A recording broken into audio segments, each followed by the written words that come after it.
भारतीय इतिहास के पन्नों में कुछ नाम ऐसे दर्ज हैं जिन्हें वक्त की आंधी भी नहीं मिटा पाई।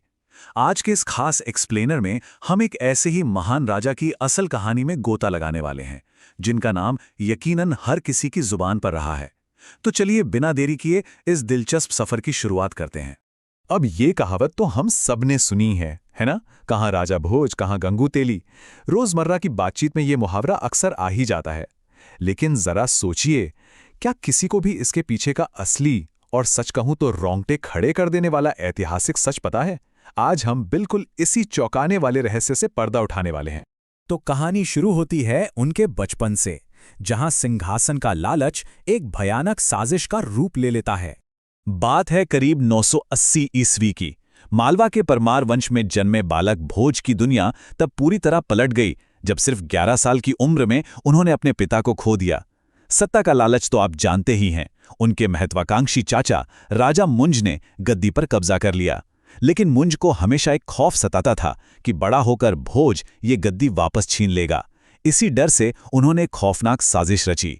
उन्होंने अपने सबसे भरोसेमंद सेनापति वत्सराज को हुक्म दिया कि वो इस छोटे से राजकुमार को चुपचाप जंगल ले जाए और हमेशा के लिए रास्ते से हटा दे। ये हिस्सा वाकई दिल दहला देने वाला है। सोचिए, एक 11 साल का बच्चा घने जंगल में, मौत उसके सामने खड़ी है, लेकिन अपनी जान बचाने के लिए उसने जो किया वो कोई आम बच्चा सोच भी नहीं सकता। बालक भोज ने अपनी ही जांघ से खून निकालकर एक पत्ते पर संस्कृत में एक गहरा श्लोक लिखा और उस सेनापति को थमा दिया। जब राजा मुंज ने खून से सना वो श्लोक पढ़ा ना, तो उनका दिल पूरी तरह पिघल गया। उनका हृदय परिवर्तन इतना गहरा था कि उन्होंने ना सिर्फ बालक भोज की जान बख्श दी, बल्कि उसे अपना उत्तराधिकारी भी घोषित कर दिया। अब आते हैं राजा भोज से जुड़ी उन लोक कथाओं पर जिन्होंने उन्हें घर घर में मशहूर कर दिया।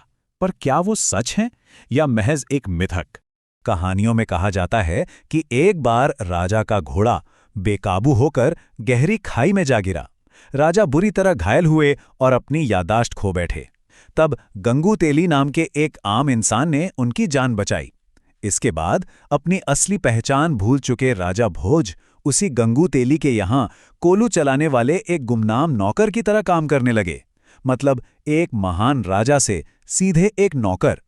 और इस कहानी का क्लाइमैक्स तब आता है जब पड़ोसी राजा सिद्धराज एक बहुत बड़े संगीत सम्मेलन का आयोजन करते हैं। वो नौकर भी वहां पहुंचता है और अपनी जादुई आवाज से पूरी महफिल को सन्न कर देता है। तभी वहां मौजूद 4 बड़े विद्वान अचानक उसे पहचान लेते हैं। वो पुष्टि करते हैं कि अरे, ये कोई साधारण नौकर नहीं बल्कि खुद राजा भोज हैं। और बस माना जाता है कि इसी ड्रामेटिक घटना से वो मशहूर मुहावरा पैदा हुआ। लेकिन रुकिए, यहां एक बहुत बड़ा सवाल उठता है। ये जो कहानी हमने बचपन से सुनी है, क्या राजा भोज का पूरा इतिहास सिर्फ एक लोक कथा तक सीमित है? चलिए इस तिलिस्म को तोड़ते हैं। अब हम उन ठोस ऐतिहासिक तथ्यों की तरफ बढ़ेंगे जो इस कहानी से कहीं ज्यादा शक्तिशाली और हैरान करने वाले हैं। देखिए, कल्पना और असली इतिहास में जमीन आसमान का फर्क होता है। एक तरफ वो मनगढ़ंत कहानी है जहां एक लाचार राजा अपनी याददाश्त खोकर नौकर बन जाता है, और दूसरी तरफ है एकदम कड़वी हकीकत। असलियत में राजा भोज कोई बेबस इंसान नहीं थे। वो एक बेहद आक्रामक सैन्य रणनीतिकार और एक विशाल साम्राज्य के निर्माता थे। उन्होंने मालवा साम्राज्य का विस्तार करने के लिए अपने दुश्मनों की रातों की नींदें उड़ा दी थीं। अगर हम असली ऐतिहासिक घटनाक्रम को देखें तो 1010 ईस्वी में गद्दी पर बैठने से लेकर 1055 ईस्वी तक राजा भोज 11वीं सदी की भारतीय राजनीति के सबसे बड़े केंद्र बिंदु थे। उन्होंने अपनी जबरदस्त कूटनीति और शानदार युद्ध कौशल के दम पर चालुक्य और कलचुरी वंशों को घुटने टेकने पर मजबूर कर दिया और अपने पिता की हार का एक एक बदला लिया। और यही हमें उनके जीवन के अगले अध्याय की ओर ले जाता है। इतिहास का वो वीर योद्धा जिसके पराक्रम की मिसालें दी जाती हैं।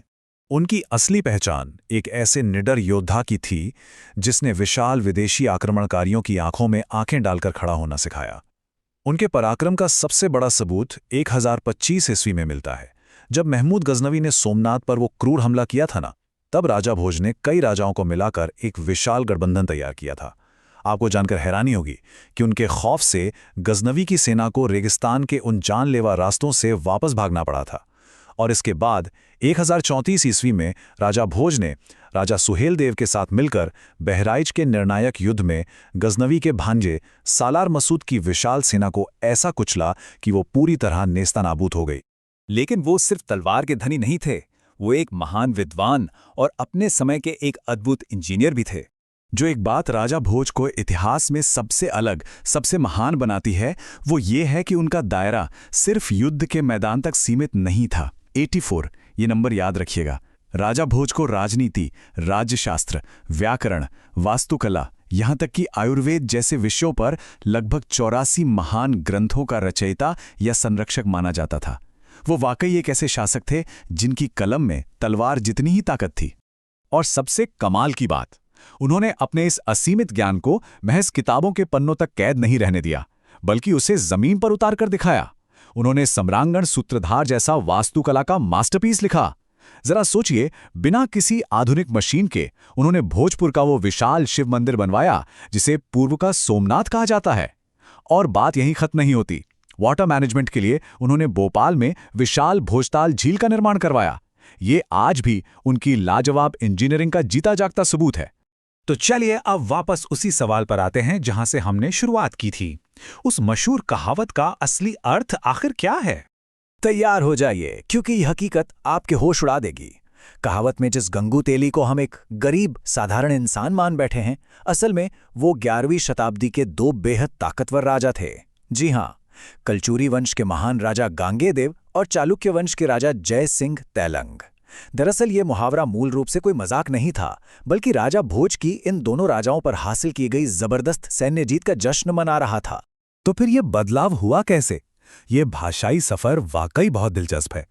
हुआ ये कि सदियों के साथ लोगों की जुबान पर यह शब्द गांगेय तेलंग से फिसलकर गांगेय तेलंग हुआ और फिर बिगड़ते बिगड़ते गंगू तेली बन गया। मतलब जो एक समय पर महान ऐतिहासिक विजय और गौरव का प्रतीक था, वो महज इतिहास की सटीक जानकारी न होने के कारण धीरे धीरे एक साधारण से मजाकिया चुटकुले में तब्दील हो गया। और अब हम पहुंचते हैं इस महान कहानी के आखिरी पड़ाव पर, एक महान युग के अंत की ओर। दुनिया का दस्तूर है, हर महान साम्राज्य का एक अंत जरूर होता है। लगातार युद्धों, प्रशासनिक जिम्मेदारियों के भारी बोझ और ढलती उम्र के कारण राजा भोज का शरीर अब साथ छोड़ने लगा था। उनकी इसी कमजोरी का फायदा उठाते हुए पश्चिम से सोलंकी वंश के राजा भीम प्रथम और पूर्व से कलचुरी वंश के राजा कर्ण ने एक साथ मिलकर मालवा पर धावा बोल दिया। ये 2 तरफा युद्ध कोई आम हमला नहीं था, बल्कि इसे खास तौर पर एक बीमार राजा के जीवन भर की मेहनत से खड़े किए गए साम्राज्य को तोड़ने के लिए ही रचा गया था। और अंततः 1055 ईस्वी में इस महान सम्राट ने अपनी आखिरी सांस ली। उनके निधन पर पूरे देश के विद्वान भारी शोक में डूब गए और उनके मुंह से बस एक ही बात निकली, आज सरस्वती निराधार हो गई हैं। ये सिर्फ एक वाक्य नहीं है, बल्कि इस बात का सबसे बड़ा और अंतिम प्रमाण है कि वे सिर्फ एक राजा नहीं थे, वे ज्ञान और विद्या के सबसे बड़े रक्षक थे। तो इस पूरे सफर के बाद हमारे और आपके सामने एक बहुत ही गहरा सवाल खड़ा होता है। क्या इतिहास उस अजेय योद्धा को याद रखता है, उस महान इंजीनियर को याद करता है, या फिर महज एक गलत समझे गए मुहावरे को? ये समझना बेहद जरूरी है कि हम इतिहास के असली नायकों को उनकी वास्तविक उपलब्धियों और संघर्षों से पहचानें, ना कि केवल उन मिथकों से जो हमें आसानी से याद रह जाते हैं। आज के इस खास एक्सप्लेनर में इन शानदार ऐतिहासिक तथ्यों से जुड़े